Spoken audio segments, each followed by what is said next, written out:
औज़ुबिल्लाहिमिनश्शैतानिर्रजीम बिस्मिल्लाहिर्रहमानिर्रहीम अस्सलामु अलैकुम वरहमतुल्लाहि वबरकातुहू। मैं मोहम्मद यासी शर्जील उस्मानी अपने channel Sharjeel uncut and uncensored के साथ आपकी खिदमत में हाजिर हूँ। आप सब लोगों का पज़ीराई का बहुत बहुत शुक्रिया। आते हैं जी आज के व्लॉग की तरफ। अच्छा जी, पिछले दिनों पीटीआई ने एक एहतजाज किया इस्लामाबाद में, दारुल हुकूमत में, पिंडी इस्लामाबाद में, दोनों शहरों में, और इसी तरह कुछ और शहरों में भी यानी कि एहतजाज वगैरह हुआ, लेकिन मेन फोकस उसका इस्लामाबाद था। और लोग पीटीआई के वोटर्स को कंफ्यूज करने की कोशिश कर रहे हैं जी कि अली अमीन गंडापुर साहब भाग गए थे और अली अमीन गंडापुर साहब ने इस्टेब्लिशमेंट से कोई डील कर ली थी, और इस किस्म की बहुत सी बातें उड़ाई जा रही हैं जिनका मकसद सिर्फ ये है कि पीटीआई के वोटर्स को कंफ्यूज किया जाए, मायूसी फैलाई जाए, और यानी कि नेक्स्ट टाइम अगर कोई भी ऐसी कॉल हो तो उन्हें निकलने से बाज रखा जाए। तो सबसे पहले तो हम उस पर एक चीज़ बताएंगे आपको कि जी वो एहतजाज बहुत कामयाब था। उसमें जितने भी लोग निकले उन्होंने हुकूमत को घुटनों के बल झुका दिया। ना सिर्फ हुकूमत को बल्कि हुकूमत के करता धरता फाइजीसा इस्टेब्लिशमेंट, इन सब को ये पता लग गया कि जी आहिस्ता आहिस्ता लोगों के अंदर से खौफ का उनसर ख़त्म हो रहा है और वो इमरान खान की कॉल पर किसी भी हद तक जा सकते हैं। जहाँ तक रह गया जी अली अमीन गंडापुर साहब का किरदार, तो उस पर बहुत से शकूक व शुबात हैं, बहुत से लोगों को हैं, और कुछ चीज़ें जाहिर सी बात है नज़र भी आ रहा है कि उन्हें उस वक्त वो स्टेप नहीं उठाने चाहिए थे, जैसा कि वो एकदम गायब हो गए और डी चौक नहीं पहुँचे और केपी हाउस चले गए, और फिर वहाँ से अचानक वो नमूदार हुए तो केपी असम्बली में नमूदार हुए, और वहाँ जाकर उन्होंने पहले एक तकरीर की, फिर उसके बाद दूसरी तकरीर की। तो इस चीज़ पे सवालात ज़रूर उठ रहे हैं, लेकिन इससे ये मतलब नहीं है कि जी वो एहतजाज नाकाम हुआ। वो एहतजाज बहुत कामयाब हुआ। उसकी कामयाबी की आप सबसे बड़ी मिसाल ये है कि आप देखें जी कि जो तरमीम ये कह रहे थे हम 8 तारीख को कर लेंगे, आज 9 भी गुजर गई है, 9 को भी नहीं कर सके, और कल 10 से और 10 तक भी नहीं। अब ये उस तरमीम को 16 के बाद ले गए हैं, और अब ये 16 तक कैसा माहौल पैदा करेंगे। एक तो इन्होंने जो है खान साहब से मिलने पर पाबंदी लगा दी है, उनके केसेस की तारीख आगे कर दी है ताकि खान साहब से ना वकील मिल सके, ना किसी किस्म की कॉल दी जा सके। मैं आपको एक बात बता दूं, आप लोग अगर इस वक्त इंटैक्ट रहेंगे, पीटीआई का वोटर सपोर्टर इंटैक्ट रहेगा, और जिस तरह वो इस वक्त निकले इसी तरह उन्होंने 16 के बाद दोबारा निकलना है। जिस वक्त यानी कि ये कॉन्फ्रेंस खत्म हो जाएगी, उस शंघाई कॉन्फ्रेंस, उसके बाद आप लोगों ने दोबारा निकलना है और फिर इसी तरह का एहतजाज करना है। और लोगों ने जिस तरह इसके अंदर तासुर दिया है, इनके लोटा सहाफ़ियों ने, लिफाफों ने, और जो इनके ज़रख़रीद सहाफ़ी हैं, चैनल्स हैं जो इनकी इमा पर काम कर रहे हैं, उन्होंने ये तासुर दिया है जी कि लीडरलेस कैंपेन थी, लीडर्स मौजूद नहीं थे। तो आप लोगों को बता दूं कि चाहे अली अमीन गंडापुर साहब मौजूद नहीं थे और बहुत से लीडरान मौजूद थे, तैयबा राजा मौजूद थी, इसी तरह जो है नईम पंचोता साहब मौजूद थे, और इसी तरह बहुत से लीडरान मौजूद थे। जहां तक एमएनएज का ताल्लुक है कि वो उसमें मौजूद नहीं थे, तो उसकी सबसे बड़ी वजह ये है कि हुकूमत और इस्टेब्लिशमेंट इस वक्त चाहती ही ये है कि एमएनएज मंजर आम पर आएँ और वो उनमें से एमएनएज को गायब करें, और उनको गायब कर कर जो है अपना वो जो मकसद पूरा करें, और वोटिंग के दौरान वो लोग या तो उनको वोट दें इस आईनी तरमीम को, या फिर उन्हें गायब कर दिया जाए और वो मौजूद ना हो। जैसा कि आपने देखा कि जरताज गुल साहिबा को जो है उकसा कर बाहर निकाला गया और वो बाहर निकली, और उसके बाद पुलिस ने उन्हें गिरफ्तार कर लिया। तो इस वक्त ये किसी भी तरह पीटीआई के लिए फ़ायदेमंद नहीं है कि उनके एमएनए मंजर आम पर आएँ और जो है इस तरह उन्हें उठा लिया जाए। रह गई बात कि बहुत से ऐसे लीडरान हैं, आप बेफिक्र रहें, जो इमरान खान के नाम पर जान तक देने के लिए तैयार हैं, और वो इंशाल्लाह ताला 16 को भी इस जो है कैंपेन को लीड करेंगे। और आप लोगों ने दोबारा निकलना है और दोबारा इन्हें बताना है कि आपने ये जाली तरमीम नहीं होने देनी। आपने किसी भी सूरत फाइज ईसा को किसी भी अदालत में एक्सटेंशन नहीं लेने देनी, चाहे वो आईनी अदालत हो, चाहे वो सुप्रीम कोर्ट हो। और हर सूरत में मंसूर अली शाह साहब का हक है chief justice of supreme court बनना, और उन्हीं का नोटिफिकेशन होना चाहिए। लेकिन अगर यहाँ पर पीटीआई ने थोड़ी सी भी कोताही की और उन्होंने इस मामले को हल्का लिया, तो आप बेफिक्र रहें कि हुकूमत को सिर्फ 24 घंटे चाहिए और वो एक दिन के अंदर अंदर ये तरमीम करवा लेगी जाली तरीके से किसी भी तरह। तो आपने ये तरमीम नहीं होने देनी। और इस तरमीम का असल फ़ायदा ना नून लीग को है ना किसी और को है, पीपल्स पार्टी। इस तरमीम का असल फ़ायदा इस्टेब्लिशमेंट को है, और इस्टेब्लिशमेंट ये अपने मकासद के लिए तरमीम करवा रही है, क्योंकि इस वक्त ये साफ नज़र आ रहा है कि इमरान खान के हाथों ये सब शिकस्त खा चुके हैं। तो वो अपनी शिकस्त को सिर्फ इसी तरमीम के जरिए बदल सकते हैं कि एक तो वो इस इलेक्शन का ऑडिट ना हो, एक इमरान खान जेल से बाहर ना आए, एक इमरान खान को मिलिट्री के हवाले किया जाए और मिलिट्री ट्रायल शुरू किया जाए। आपको मैं एक बात बता दूं, इस वक्त जो सबसे सरगर्म काम करवाने के लिए उन्होंने बंदे चुने हुए हैं, सबसे ज्यादा फोकस किया हुआ है, वो उन्हीं जाली सहाफ़ियों पे किया हुआ है जिन्हें वो पिछले 2 साल से इस्तेमाल कर रहे हैं। और वो सहाफ़ी अवाम को गलत तरफ लगाते हैं और प्रोग्रामों में बैठकर इस किस्म की पेशिंग गोइयाँ करते हैं कि जी इमरान खान ख़त्म हो गया है, और इमरान खान जो है क्या नाम है, अगर अदालतें इमरान खान के हक में फैसला भी देंगी तो हुकूमत उनका फैसला नहीं मानेगी, और पावर तो हुकूमत के पास है, और जो इसके पास अल्टीमेट पावर है वही फैसले का इख्तियार रखता है, तो अदालत जो मर्जी फैसला देती रहे।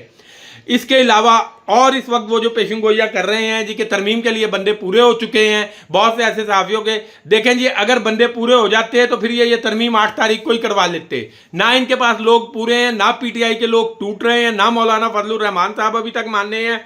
ना इनके पास जो एक ही हर बार जो इलेक्शन कमीशन को जो है ये इस्तेमाल करने की कोशिश कर रहे हैं, और इलेक्शन कमीशन भी इनके साथ डबल गेम कर रहा है, क्योंकि इलेक्शन कमीशन को भी नजर आ रहा है कि गेम उस तरफ भी पलट सकती है, इस तरफ भी, तो वो दोनों तरफ खेल रहा है। अगर बाजी चली गई इमरान खान और मंसूर अली शाह की तरफ तो वो कहेगा जी कि हम तो आपके साथ खड़े हैं, अगर बाजी इनकी तरफ रही तो वो इनके साथ खड़े हो जाएंगे। इलेक्शन कमीशन किसी भी वक्त ये नोटिफिकेशन कर सकता है जी कि दोबारा इन्हें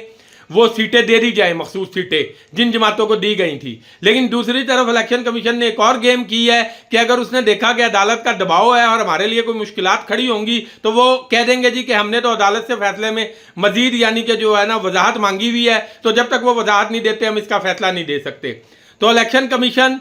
अपनी तरफ से एक 2 नंबरी की वो गेम कर रहा है कि जिस तरफ पासा होगा वो उस तरफ बैठ जाएगा। आ जाते हैं जी इन सहाफ़ियों की हकीकत की तरफ, तो आपने इनकी बातों पे बिल्कुल ध्यान नहीं देना। मैं आज पिछले 2 साल का जो है इनका लुब्बे लुबाब बताऊंगा। इन सहाफ़ियों ने और फैसल वाडा जैसे 2 नंबर पेशिंग गोइयाँ करने वाले लोगों ने बहुत सारी पेशिंग गोइयाँ की, और वो पेशिंग गोइयाँ क्या हुई, उनका नतीजा क्या निकला, वो सारा कुछ मैंने आज आपके लिए जो है लिख के रखा है, और मैं 1 बाय 1 वो आपको जो है तकरीबन 10 पॉइंट मैंने बनाए हैं, वो 10 पॉइंट मैं आपको बताता हूं। आप खुद इन पे गौर कीजिएगा और उसके बाद फैसला कीजिएगा कि क्या मैं सही कह रहा हूं या गलत कह रहा हूं। तो पहली पेशिंग गोई की तरफ आ जाते हैं जी। इमरान खान इस्टेब्लिशमेंट का सिलेक्टेड है,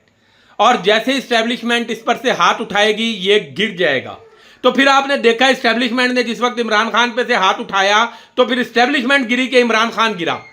आपने देखा कि इनके वो जुर्म भी नंगे हो गए जो अब तक लोगों से छुपे हुए थे। इनकी वो सारी कारिस्तानियां पिछले 50 साल की सबके सामने आ गई। दूसरी पेशिंग गोई इन्होंने की थी कि जैसे इमरान हुकूमत खत्म होगी इसकी मकबूलियत भी खत्म हो जाएगी। तो आज आप देख सकते हैं कि इमरान खान की हुकूमत खत्म होने के बाद पिछले 2 साल में अवाम के दिलों की धड़कन बन चुका है इमरान, और उसकी मकबूलियत खत्म हुई है कि नहीं हुई। तीसरी पेशिंग गोई इन्होंने की, इमरान खान वजीर आजम की कुर्सी से उतरते ही लंदन भाग जाएगा, और बहुत सारे तो इस हद तक आगे चले गए थे कि उन्होंने कहा कि इमरान खान जमाइमा के पास वापस चला जाएगा। लेकिन फिर आपने देखा कि वो शख्स आज भी डट के खड़ा हुआ है, और वो लंदन तो क्या वो किसी भी मुल्क नहीं भागा, ना सऊदीया ना दुबई, ना उसने किसी से मदद मांगी। फिर इन्होंने कहा खान आराम पसंद आदमी है, 2 दिन जेल में नहीं काट सकता। आपने देखा कि फिर खान आज तक 1 साल से ज्यादा हो गया और वो जेल में डट के खड़ा है, और ना वो जेल से बाहर आने का कह रहा है और ना इनसे किसी किस्म की माफी तलब कर रहा है। फिर इन्होंने कहा जी कि इमरान खान के 5वीं पेशिंग गोई के जी इमरान खान के वर्कर जो हैं बर्गर बच्चे हैं, ये सख्तियां बर्दाश्त ही नहीं कर सकते। फिर आपने देखा उन्होंने वो सख्तियां बर्दाश्त की जो शायद किसी भी पार्टी ने बर्दाश्त नहीं की। और नून लीग की तो तारीख ही नहीं है, इनके तो सारे लीडरान मुशर्रफ के दौर में मुल्क छोड़ के भाग गए थे। जावेद हाशमी साहब ने कहा जी टोटल 3 या 4 बंदे थे, वो अपना बताते हैं, राना सनाउल्लाह का, परवेज रशीद का, और एक जो है राना तनवीर का, कि इसके अलावा कोई और उठ के मुंह पर मेरे कह दे कि जी इसने जेल काटी है। तो इनमें से भी राना सनाउल्लाह और परवेज रशीद वो लोग थे जो पीपल्स पार्टी से आए थे। तो नून लीग के तो खमीर में ही नहीं है सख्ती बर्दाश्त करना, हर दफा इनका अपना लीडर भाग जाता है मुल्क छोड़ के, तो ये दूसरों के बारे में इस किस्म की बातें करते हैं। तो उसका नतीजा इन्होंने देखा कि इमरान खान के वर्कर्स ने जो सख्तियां बर्दाश्त की वो किसी ने भी नहीं की। फिर इन्होंने पेशिंग गोई की जी कि इमरान खान एक बात कहा करते थे, ये सहाफ़ी भी और ये नून लीगिए भी, कि जी इमरान नशे का आदी है, 2 दिन जेल में नहीं काट सकता। फिर आपने देखा कि वो 1 साल से ज़्यादा हो गया है, वो जेल में मौजूद है, वर्जिश करता है, कुरान पढ़ता है, तफसीर पढ़ता है और डट के खड़ा है, और एक बार भी नहीं उसने कहा कि मुझे जेल से बाहर निकालो। फिर इन्होंने कहा जी कि ये सहाफ़ियों ने बहुत सारे,